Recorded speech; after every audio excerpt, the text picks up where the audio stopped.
सुन करके श्रीमती जी ने आरती वारती सजा करके 10-5 सखियां लेकर के आई। सुदामा जी ने कहा ओ लग रहा है धन जब आ जाता तो शरीर बड़ा मोटा तगड़ा हो जाता है। सुदामा जी ने कहा ओ देवी तुमको धन चाहिए था, तुम धन लेकर के सोने चांदी हीरे जवाहरात की रोटी बनाओ और खाओ और मैं तो भगवान का भजन करने चला। सुदामा जी विचार करते हैं कि आखिर भगवान हमको इतना मानते क्यों हैं। कलयुग में, इस कलयुग में सबसे भारी देवता कौन है? दुनिया भर का सभी देवी देवता का विरोध होगा, लेकिन हनुमान जी का विरोध किसी की औकात नहीं कोई कर देगा। तो कलयुग के राजा कौन है? हनुमान जी।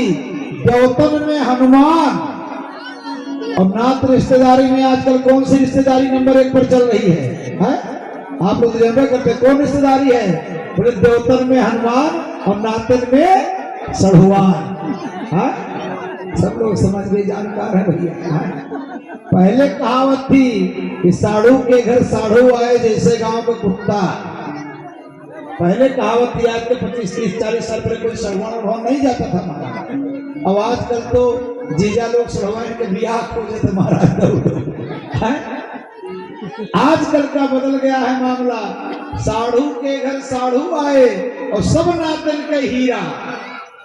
अगर जो कहीं किराए पर रह करके परिवार रह रहा हो और पिताजी मानकर चले खलीलाबाद आप लोग रह रहे हो बच्चों को पढ़ाने के लिए, पिताजी गोरखपुर दवा लेने गए, फोन के बाबू रात्रि हो गया दवा लेने गया तो यहीं रुक जाता हूँ, कल 6 बजे 7 बजे कहाँ सवारी मिलेगा, तो नहीं जा सकता।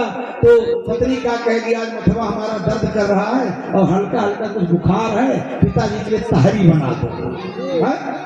अब पिताजी बेचारे गोरखपुर से दिन भर लगा करके दवा लेकर के आए हैं और पत्नी तहरी बनाकर खिला रही है। अब उनको मुआएगी कि जियाएगी? और वही पता चला उनके जीजा जी ने फोन दिया, अरे सुन रही हो हम आ जा रहे हैं। तो पति से कहती है मशरूम लेकर आओ, मटर पनीर लेकर के आओ, सादा साग लेकर के आओ।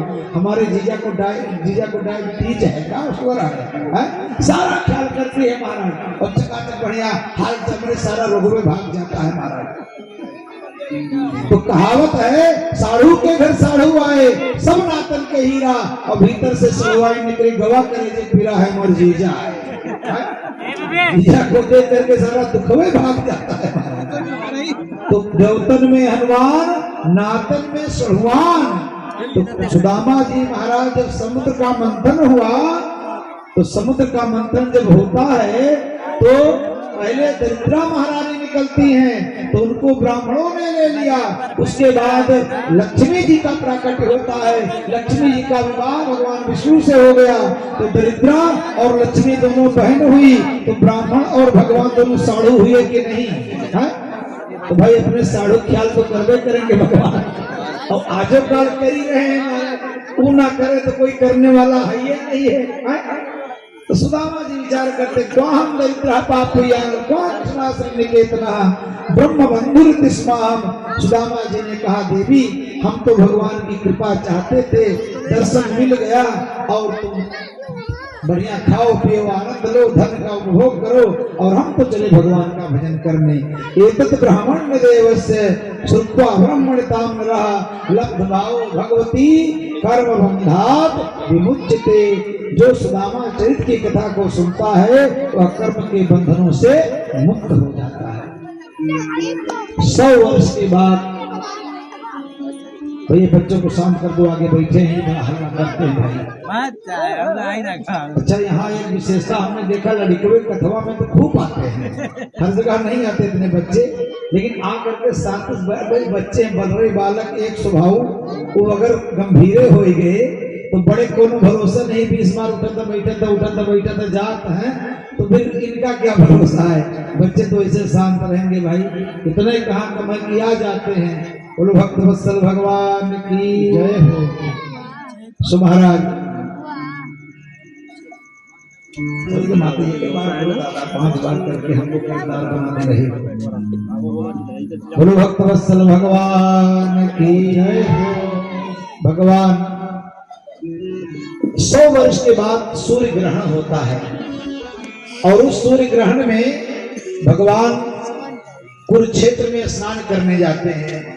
वहीं पर नंद बाबा माता यशोदा से भगवान की मुलाकात होती है। अच्छा, मुलाकात कैसे हुई? भगवान की सवारी निकलती है। आपने देखा होगा कुंभ वगैरह में जो बड़े बड़े महात्मा होते हैं उनकी सवारियां निकलती हैं। शाही स्नान होता है ना, अभी देखो अब की बार एक महात्मा नाराज हो गए, शाही स्नान नहीं कर पाए और इतना भयंकर विवाद अभी चलिए रहा है शंकराचार्य जी का। तो निकलती है महाराज सवारी। अब ईश्वर जाने किसको क्या अच्छा कहा जाए, किसको गलत किया जाए, लेकिन भगवान ने जाने क्या हो रहा है। सो महाराज भगवान की भी सवारी निकली। भगवान ने कहा, अब भगवान की सवारी निकलती है तो महाराज ऐसे ऐसे बढ़िया लोग रास्ता बना देते हैं ना। तो जब कृष्णचंद्र महाराज आ रहे हैं, भगवान आ रहे हैं, अब सब लोग बढ़िया रास्ता बना रहे हैं।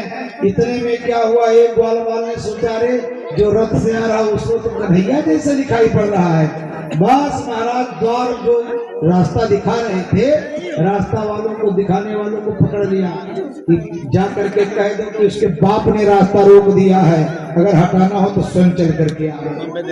सेवक लोग गए, सेवकों ने कहा सरकार आगे रास्ता जाम है। बोले काहे के जाम है? अरे बोले कुछ लोग गांव के लोग हैं, रास्ता रोक दिया है। अरे क्या नाम बताया, कहाँ के हैं, किस देश के हैं? तो द्वारपालों ने कहा कि सरकार अरे वो कह रहे हैं जाकर कह देना, अपना नाम काम नहीं बताया कि कन्हैया के बाप ने रास्ता रोक दिया है। अब महाराज जैसे ही कन्हैया ने सुना, रथ से कूद पड़ के दौड़ पड़ते हैं। कितनी अगर किसी की ताकत है तो वह केवल हमारे सखाओं में है, ब्रजवासियों में है और किसी में नहीं है। पता चला माता यशोदा आई हैं। आपने देखा होगा प्रयागराज में तंबू लगा रहता है ना, और अगर जो वहाँ गाटा नंबर ना पता हो, सेक्टर नंबर ना पता हो तो एक तरीके सब रहते, पता नहीं चलेगा कौन कहाँ रह रहा है। और दूसरे के लिए अपनी बात बताते, जब तक अपना लगता नहीं था तब तक हम ही लोग भूल जाते थे। हम लगाने के 15 दिन पहले जानते तो सारा नक्शा दिमाग में बैठ जाता है, कोई दिक्कत नहीं होती है। तो शिविरों में जाकर के खोलते हैं, माता यशोदा नहीं मिलती है, खोजते खोजते मैया यशोदा के पास कन्हैया 100 वर्षों के बाद माता यशोदा से कन्हैया की मुलाकात होती है। कितने वर्षों के बाद? 100 वर्षों के बाद। माता यशोदा ने जब कन्हैया को देखा तो भड़क करके भुकार छोड़ करके रो पड़ती हैं और कन्हैया भी रोने लगे। कन्हैया ने सबका समाचार पूछा, नंद बाबा से मिले और भगवान 3 महीने तक रह गए। 3 महीने भगवान रह गए। इसी बीच कृष्ण की पत्नियां विचार करते हैं चल करके राधा जी से मिल लिया जाए, राधा जी से मिल लिया जाए। राधा जी के पास जाती हैं तो विचार करते, एक बात बताओ, किसी का पति हो और रात्रि में सोया हो और बीच बीच में जग करके किसी दूसरी स्त्री का नाम ले तो स्त्रियों को बर्दाश्त होगा? ये कृष्ण की पत्नियां विचार करते हैं कि बीच बीच में राधा रानी का नाम लेते रहते हैं, आज चलो हम परीक्षा लेकर के देखेंगे। जब परीक्षा लेने के लिए जाती हैं तो गरम गरम खीर लेकर के गई, राधा रानी को दिया। अरे बोले क्या है ये? बोले ये कन्हैया का प्रसाद है। और जैसे ही गरम गरम खीर को देखा, प्रसाद नाम सुना, वो एक सांस में पी जाती हैं। तो राधा जी को तो कुछ नहीं हुआ। तो कृष्ण पत्नियां मिल करके आती हैं तो देखा कन्हैया के पैर में छाले पड़ गए थे, कन्हैया के पैर में छाले पड़ गए थे। भगवान ने जो पूछा कि ये कैसे हुआ प्रभु, तो भगवान ने कहा कि तुम्ही लोगों ने तो किया है, तुम्ही लोगों ने दिया है। राधा और कृष्ण में कोई भेद नहीं है। जब से राधा श्याम के नैन हुए हैं 4, श्याम बने हैं राधिका, राधा बन गई श्याम। भगवान राधा रानी से मिलते हैं। कथा तो ऐसी है, जब राधा रानी से कन्हैया मिले तो राधा रानी ने कहा और द्वारिकाधीश क्या हाल चाल है? तो कन्हैया ने कहा कि आप मिले में द्वारिकाधीश कब से हो गया? तो राधा रानी ने कहा जब तक आप ब्रजमंडल में रहे तब तक आपके हाथ में हथियार नहीं था, आपके हाथ में हथियार नहीं था। अब आप द्वारकाधीश हो गए तो चक सुदर्शन लेकर के चल रहे हो, इधर देखो उधर मार का लड़ाई झगड़ा फड़ा लिखना।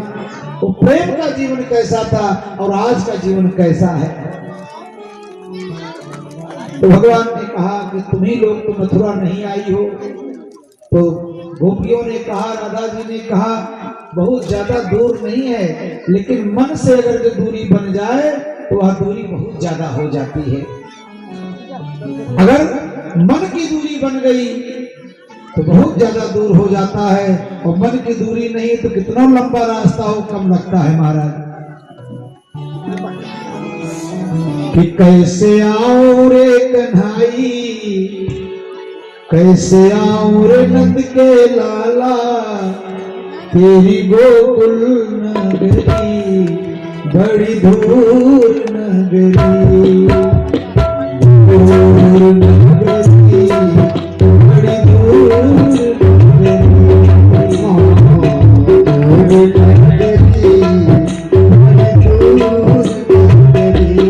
कैसे आऊं रे कन्हई, कैसे आऊं रे कन्हई, तेरे गोकुल नगरी बड़ी दूर नगरी, दूर नगरी बड़ी दूर नगरी, दूर नगरी बड़ी दूर नगरी।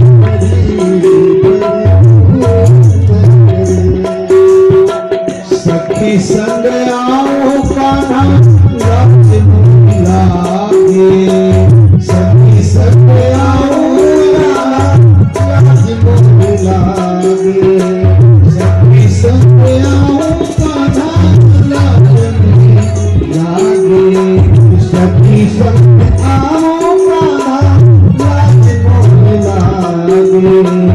अकेली आओ तो अकेली आओ तो भूल जाओ नगरी बड़ी दूर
द्वारिका चले गए और 3 महीने तक भगवान वसुदेव जी ने यज्ञ किया और उसी यज्ञ में माता देवकी ने सुना कि भगवान अपने भाइयों को लेकर के आए थे, गुरु के पुत्र को लेकर के आए थे।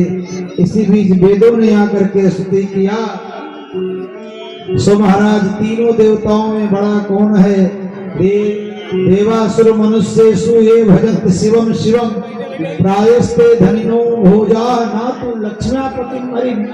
भगवान लक्ष्मी नारायण की सेवा करने वाले निर्धन होते हैं और भगवान भोलेनाथ भूत भवन की पूजा करने वाले धनाढ्य होते हैं। आजकल भगवान शंकर की कथा कहने वाले बड़ा टुटका बताते हैं कि ऐसा कर दो तो ये हो जाएगा, ऐसा कर दो तो ये हो जाएगा। ये जो हमारे तबला वाले हैं, एक जगह कहीं कथा में गए तो जजमान क्या कि नाव ना आवत रही तो कहे महाराज हमारे पतोहिया बड़ी परेशान कही थी, बहुत परेशान कही थी, कहीं सब बस में हो जाए। तो कहीं भगवान शंकर का जो जला चढ़ता है उसको जो है रोक करके जाकर उसको पिला डाला, इससे कुछ होने जाने वाला नहीं है। ये तो अपना पेट छुड़ा 101 दक्षिणा लिए किनारे हो गए। तो महाराज, अरे बिल्कुल महाराज, सत्य घटना बिहार में एक अपने पति को बेलपत्र ले जाकर के चढ़ा करके खिला रहे, कहीं टोटका देख लिया। टीवी में आजकल बहुत टोटकाचार चलते हैं ना, और पति महाराज पहले कम दारू पीता था, जब खाने लगे तो औरों पगला गया, तो हमारे पास है, हमने कहा इसे फालतू बात बंद करो और प्रेम से रहना, प्राण को सुधर गया। तो भस्मासुर के प्रसंग को सुनाया। इसी बीच तीनों देवताओं में बड़ा कौन है जाकर के प्रेम व चित्त का वर्णन किया। हम लोग एकादश स्कंद में प्रारंभ कर रहे हैं, जिसमें मुक्ति का वर्णन है। ये भागवत कथा क्या है जानते हैं? ये भागवत कथा आज कल के कुछ लोग मनोरंजन का साधन बना दिए हैं। झांकी हम भी बनवाते हैं, लेकिन आप लोगों ने देखा होगा झांकी बनी, लोगों ने आशीर्वाद लिया और धीरे से झांकी भीतर चली गई। और आजकल के लोग क्या करते हैं, बढ़िया मंच पर झांकी बनवा करके मेरा दिल तो इस पे कुर्बान मुरलिया वाले रे बढ़िया बढ़िया गाना चलवाते हैं, भगवान श्री कृष्ण को नीचे नाच नचाते हैं, डांस करते हैं। कोई 50 रुपया देता है तो भगवान उसके ऊपर हाथ, क्या रह गया महाराज? इससे अपने सनातन धर्म की हानि होती है, और जितना इन लोगों ने हानि किया उतना किसी ने नहीं किया। ये भागवत कथा महाराज मृत्यु के अंतिम पायदान पर सुनने वाली वस्तु है। इसको सुनने के बाद व्यक्ति मुक्त हो जाना चाहिए। अंतिम स्कंद में मुक्ति का वर्णन है महाराज, एकादश स्कंद में और 12 में आश्रयों का वर्णन है। भगवान ने देखा कि हमारा परिवार बहुत बड़ा हो गया है, सो कुछ महात्माओं को द्वारिका के उत्तर पिंडारक क्षेत्र है वहां पर भेज दिया। एक सांप नाम का बेटा है भगवान का, जो बहुत सुंदर है देखने में। उसके पेट में कपड़ा बांधा और एक स्त्री का रूप बनाया और कहा कि महाराज ये अंतर्वतनी है, बेटी होगा कि बेटा होगा? तो ऋषियों ने कहा अगर कोई अनपढ़ गंवार आदमी मजाक करता तो बात समझ में आती, ये तो भगवान के पुत्र होकर के हमसे मजाक कर रहे हैं। श्राप दे दिया कि इसके शरीर से एक मूसल उत्पन्न होगा जो तुम्हारे वंश का नाश कर देगा।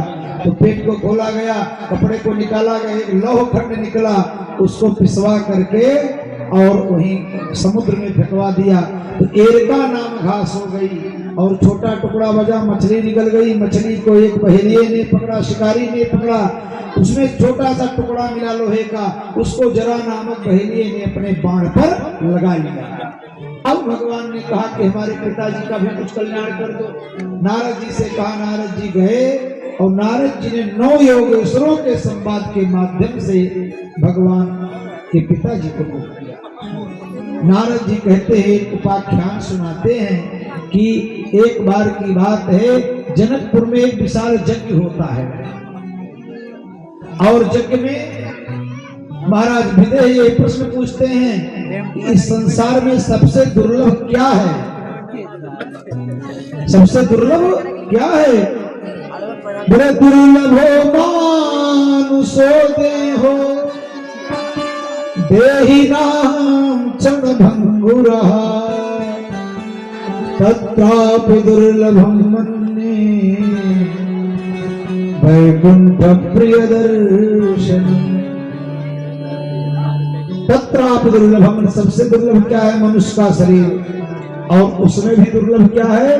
तत्रापि दुर्लभम मन्ये वैकुंठ प्रिय दर्शनम। बड़े भाग्य मानुष तन पावा और सुर दुर्लभ सदग्रंथ गावा। किसलिए मिला है? बोले साधन धाम मोक्ष कर द्वारा। मनुष्य